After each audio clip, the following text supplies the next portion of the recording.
Hello and welcome back to the Red Bull LAN Orlando, where we're getting the chance to step into game number 1 of Sheth's challenge. I'm Day 9. And I'm DJ Wheat. And you know what? Right before we get started, Sean, I really like this approach that we're seeing Sheth take in this game, because I asked him, you know, even JYP likes to open up with this Air Protoss build all the time. And he said, you know what? But I'm not going to play like that. I'm not going to play like I expect it, because that's not right. So I mean, I think that that's not only a great observation, but, you know, that is the best way to improve, is to say, I'm going to scout this and still do everything as I normally would. And it looks like game 1 is well underway. Yeah, we're hopping into game number 1, and I just want to echo that point you just made, that you have to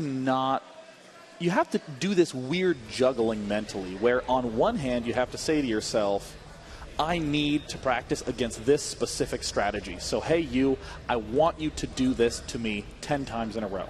But then in each of those games, you kind of have to pretend like that's not what you're doing. Right. Because that way, you can target things one at a time. Doing this by itself is only a fraction of the practice. What Sheth is going to have to do after this is then practice against two-base play. He's going to have to practice against someone who early expands and tries to follow it up with Templar instead of Colossus. He's going to have to list these out in his head one at a time and just kill them after he's enumerated them. Yeah, and other interesting thing to note is that we're on Daybreak again, which is, I think, a perfect map, because not only is it, you know, allow JYP to go with some sort of air build if he wanted to, especially if it goes to a third hatch for Sheth, but also the third base for the Protoss. I mean, this is just kind of the perfect map for him to get started with this challenge. And also, to reiterate, Sheth's own prediction is that, you know, he didn't really have one, but he said, what I want to do is I want to come out of this challenge with a winning percentage. And I think that's a very sort of good and obtainable goal.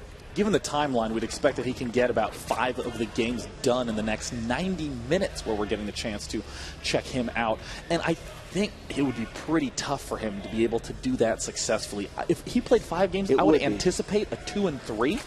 Because I got the chance to see him this morning practice against Naniwa and was still having quite a lot of troubles. Now Sheth moving down to try to take this expansion up, and it looks like JYP identified no gas incoming, goes ahead and does the Nexus first on 16. Not something you can do on all maps, but on Daybreak the distance is sufficient. Now the drone really trying his hardest to go ahead and get that hatchery down while the pool is about ready to finish up. Oh, nearly gets it. Nice little juke there by JYP. And this is one thing that's nice about what we call serious casual practice. It's not so casual that Sheth's like, hey, just let me build my hatch. It's tournament conditions. JYP is trying his hardest to block that hatch, to block this third. At the same time, though, Sheth knows exactly what JYP will be doing. Yeah, now the pylon does go down at that third, which is a great strategy, considering that most Zergs are being very content with going a very quick triple hatch on this map. And we do have that probe now getting chased away. Over on the other side, we've got the wall being completed and the Overlord getting into position. We saw this Overlord actually come very much into play in the last game that we saw, Mora versus Sase. And this is going to be pretty typical positioning over here. It not only gives sight of the third, but also what's going on at the national. Yeah, this is a great spot to build it. It's very easy to have too many pylons clustered at the front. You even want another pylon built here just for some sort of backup walling if you end up getting assaulted. So in the early game, positioning this Overlord here guarantees, oh yeah, there's only really 2 power radiuses that JYP can possibly have at this stage, so I'll just cover both with this nicely planted Overlord. Now, if it were also to go, you know, Stargate, this happens to be a very popular place for Stargate to be put down, which kind of changes things. We see Overlord number 2 going directly into JYP's base as well. So he's having good coverage, and that is kind of exactly what he's talking about, is that I can't expect anything. I've got to check and be ready for everything. Oh, gateway going down. JYP really does not want to let Sheth get that expansion. And honestly, it was not effective, Marcus. Looks like he's just planting it right next to that. And whoopsie daisies, didn't manage to get the cancel down. Oh, yeah, and this probe is likely going to go down too, or at least keep these Zerglings busy for a little while, as it looks like Warpgate research is now underway. 2 gases being put down, and there it is. There's the Stargate. Now let's take a quick look at the vision as the Overlord's moved out but you can see that this timing is actually quite good by Sheth as he moves in, and actually the Overlord stops, so he needs to move just a couple of feet in order to see that Stargate. And don't forget, he's also has that Overlord over on the side. He's checking on the gases, and it might also be a good place for him to see any potential Void Rays that could be moving over towards his third. Oh, absolutely. I mean, it's all about the timings at this stage, like you say, Marcus. I mean, the Cybernetics core takes about a minute. The Gateway takes about a minute. So whenever you see the Gateway get started, add 2 to that, and that's when it's time to scout for what his tech path is. That's exactly what we're seeing Liquid Sheth do. He's waltzing right in, and it looks like he will be able to see the Stargate. He's building the early Roach Horn at 7 minutes to deal with some Warp Gate possibilities, but aha, now that he has seen the Stargate, he can now respond to it. He wasn't technically allowed to do it yet because that's his training challenge. Sure. Now, let's talk a little bit about Sheth dealing with this. He sees the Void Ray. He sees the Chrono Boost. Obviously, he sees the Stargate. At this point, you know, what do you think Sheth needs to be thinking about? More queens, putting down spores? What do you think? In my eyes, Sheth needs to think about the fastest way to put pressure back on the Protoss player after the air harassment is done. It looks like there's a small little skirmish going on at the right, just enough to force Sheth to build these additional Zerglings. There's the Spore Crawler going down. Sheth generally won't really need to build that many Spore Crawlers if he had joined with Creep, but there's still no Creep joining here. Right. We're seeing a wicked fast hatch, or upgrade to Layer. I mean, a lot of times you don't see players start that until around 8 minutes, but now it looks like he's getting it started quite early. Yeah, and it was something that he did mention that he was going to be playing with a little bit in terms of changing his game up. And one thing I do like about that Void Ray, of course, once JYP was scouted, he knew that he wasn't going to have any sort of like secret path over and surprise Sheth with that Void Ray. So what does he do? He gets rid of both of those Overlords. And now the Void Ray comes in with the Queen and the Spore. He's got this handled quite nicely. But here come the 2 Phoenixes, and that's where this is sort of phase 2 of this Air Protoss and what he can do to you. And there it is. He's stepping in. It looks like he will get a nice lift up on that Queen, but a very, very thinly placed Spore Crawler manages to get it up, and it looks like he manages to pick up the Queen again. There's Queen number 2, and wow, Sheth does a nice job deflecting this. But while all that was going on, most importantly of all, Sheth checks the third, controls these 2 watchtowers. Sure, he knows that JYP wants to be taking a fast third because, well, he told JYP to do that. But more importantly, this is a guaranteed move. Sheth will always be able to snatch these watchtowers up, and look at that great vision control he's benefiting from. Yeah, big benefits from that. And, you know, JYP did see also the Hydralisk Den, so he's, like, well aware of exactly how Sheth is responding to this. We have a few Lings making their way over. Not going to really find any sort of holes in the wall, and plenty of sentries here to defend against any attack that could be incoming. But most importantly, like you said, just knowing that third's not up, and here we go, another attack at the natural. Very, very common situation to be in as Zerg, where this air army is floating around and you're pretty comfortable, but then 1 or 2 things get out of place and they all get snatched up. But look at this, 15 drones, insane numbers. And look at this, we see a lot of Spore Crawlers going down by Sheth. I honestly think this is a little bit too fearful at this point in time. Hatch being made, macro hatch. There's the third, the fast third that he struggles with so much. Yeah, it's going down right now, and we're just watching as 2 of these Spore Crawlers are going to pop. Is he going to actually get a kill? Not going to get a kill on the Phoenix, but he is suddenly keeping these units at bay. As he goes in, you know, they're not really going to be that effective scouting because they are taking a lot of damage as they go through here. And the Void Ray is coming back into play as well. Looks like the Phoenix has found a weak point, doing a little bit of damage. If we go to the unit loss tab, we see very little has been lost for Sheth relative to what's typical against an air harassing Protoss. But at the same time, this tab is pretty deceiving because given the amount of Spore Crawlers Sheth has built, I mean, I'm selecting all of them around the map right now, and we have 10 full Spore Crawlers that have been built, $1,000, 10 drones thrown down.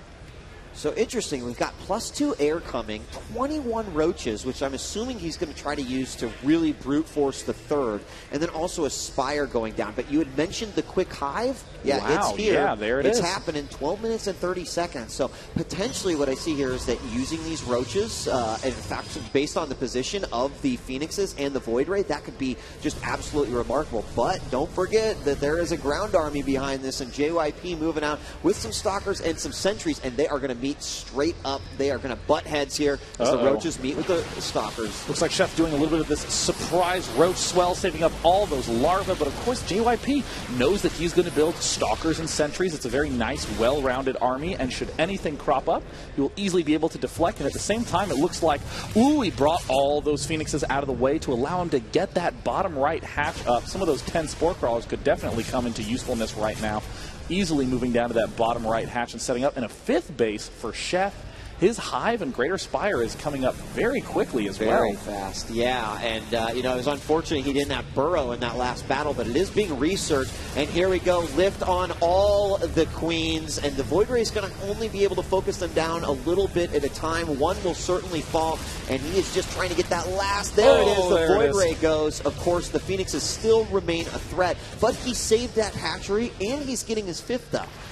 So looking pretty good, but again, this Protoss army from JYP now looking fearsome as ever. Moving forward, looks like the rocks in the middle will go down by those Roaches, and we're going to have an inevitable battle here any moment. Oh no, it looks like we're seeing Liquid Sheth try to transition into the Stefano style, where you get over 100 drones and build massive lines of spine crawlers. But it looks like Sheth is missing the timing a little bit. He's now at 108 drones. He normally wants to build 15 to 20 spine crawlers, and he's going to go for the counterattack.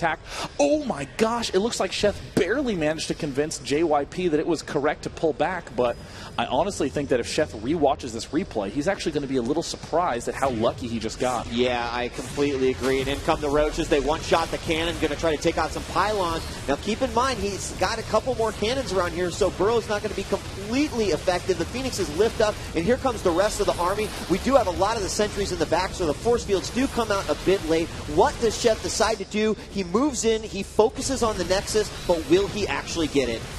Oh, Sheth really needs to build those spine crawlers right away.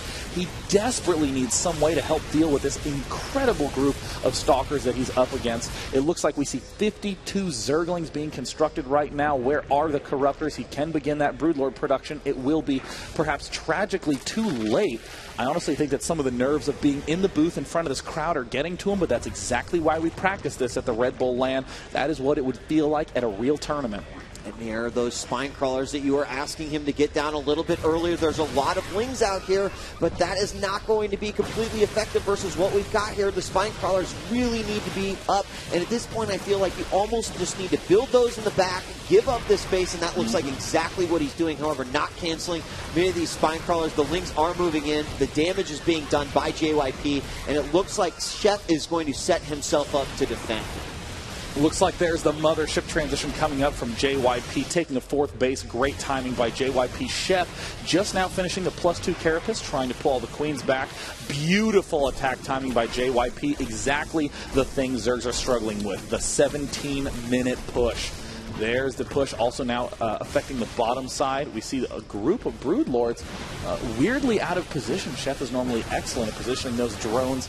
Very much so out of position, but with a quick burrow, will have their lives spared. Oh, until the Observer comes up. And now the Broodlords show their face, and the Broodlings chase after these Stalkers. But that just means that JYP is going to reposition here slightly as the Broodlords do give chase. Now, Blink is done, so he's got to be very careful not to extend his Broodlords out here. Otherwise, they will get quickly sniped off with Blink. And here come the Lings. A little committing and then pulling back out. There's some Corruptors to help here as well. But I guess, I mean, he has pushed him back. He lost his 4th. And in the meantime, of course, JYP will set up a 4th of his own. You know, this is the sort of moment that can make you feel like you're right on the cusp of an excellent timing because you just barely managed to defend. But, oh, Sheth gets trapped. He's going to have to turn around and attack. Oh, incredible pullback. A little bit of a miss there by JYP. Unfortunately, Sheth has managed to waste a lot of that energy. Sheth is looking okay at this point in time in terms of that army tab. I mean, he does have a non-zero amount of Broodlords at this point, but he has virtually no expansions. And this is the real issue with the transition timing that Sheth's chosen to try to test out in this game. It looks like it has wound him up in a spot where he barely gets the Broodlords in time for the push, but can't really defend that attack that comes at 17 minutes in time, resulting in 3 bases guaranteed for him. Yeah, I mean, we're seeing that that extra base for JYP go up as well. And this is where Sheth is going to fall behind just a little bit. A couple of Broodlords coming over, checking, and we are going to have another hatchery go down. But, the question now is being asked, like, how does he deal with what he's got here? Ling Group is going to head up to the far northwest base where a ton of cannons are being constructed here. Only a couple pylons, actually 3 pylons there to help defend and power. But the question is how much is he going to end up pulling back here from his opponent? Looks like Archons are being thrown into the mix for JYP. A target fire looks like it's guaranteed to take down that Nexus. It does manage to go down. But is Sheth comfortable with that exchange? It looks like he will immediately rebuild. The Nexus 3-3 upgrades coming. Adrenal glands being constructed. Oh, thank God someone didn't forget adrenal glands, Marcus. Yeah, thank God indeed. And now here come even more spine crawlers, Sean. Now, the thing is that the drone reinforcement has been, after he lost that 4th base and we saw those drones die that just burrowed, he didn't really repopulate, even though he's at a good number now. I think he's just got to be a little bit careful about how many he throws down here. And it looks like we could have another potential attack. He's set up pretty nicely. He's got a ton of infestors, getting those fungals ready as well. But the real attack is heading down to that far southeast base where there's not a whole lot of defense. It looks like Sheth is going to be forced to cancel. Very nice cancel timing on Liquid Sheth. Looks like he is pretty much elected just to go for this Broodlord Infestor Spinecrawler army. Now, the interesting moment in this game is continuing to extend past when the Broodlords pop up. These sorts of defenses, it looks like Sheth is trying to get some nice fungals. There's a nice blink away. But at this moment in time, it's hard to really break this. But given the numbers that Sheth also has, it's hard for Sheth to do much expand-wise. JYP knows this. He's just going to try to get into a good position, maybe get a nice Archon Vortex combo, affectionately known as the Archon Toilet. But there it is. It looks like he needs to throw down some very nice fungals. Does an excellent job with that. The Archons do successfully manage to march directly in there. He's going to need to move those Broodlords very fast. Get some extremely nice fungals on all of those Stalkers. Not a lot of Broodlords actually managed to get in there, but there it is. Losing a lot of them virtually instantly. JYP is forced to pull back. But at the same time, JYP just replenishes. He's back to 172 food again. And his Liquid Sheth, it takes an eternity to build up that many Broodlords. Yeah, I mean, and hold on. We do have a cannon rush here. I guess it's not much of a rush since we're 23 minutes in. But how do you combat this when you have all of your units doing other things? Well, you just throw down a pylon, a few extra cannons. More importantly, it means that JYP can just throw the Nexus down and be completely content having this base as well. But I wanted to talk a little bit about that last battle, because had some Infestors been in the position where they possibly could have, fungled some of those units and almost created like his own little force field to prevent the Archons from coming in, might have turned out much better. And also, Neural Parasite was not done. It was only about halfway done. So the thought of possibly neuraling the mothership, although it probably passed Sheth's mind, the timing wasn't there.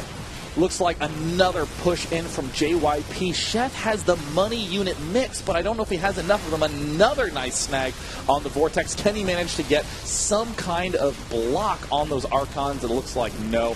He might just throw a whole bunch of units in to try to force them away from the Archons, but JYP target firing the remaining Broodlords. These Broodlords pop up in the middle, and there's the target fire. Ouch! Immediately evaporated by that army. Sheth, though, still holding strong with his relatively small army, just due to the damage output of it. And there's the good game. Sheth losing the first game of his challenge, but learning some valuable lessons in terms of the comfort that he'll actually end up having. Well, let's, as we get game 2 set up and we get the next opponent set up, comment a little bit. You had mentioned, and we saw the spine crawler timing, where you try to get that down. And certainly there was a moment where you had said, this is when he needs to be doing it, which would have coincided perfectly with JYP's push. But the other thing that was kind of interesting is that JYP did not just attack into that. Instead, he said, well, okay, I'm going to go around it, and I'm just going to take out your 5th.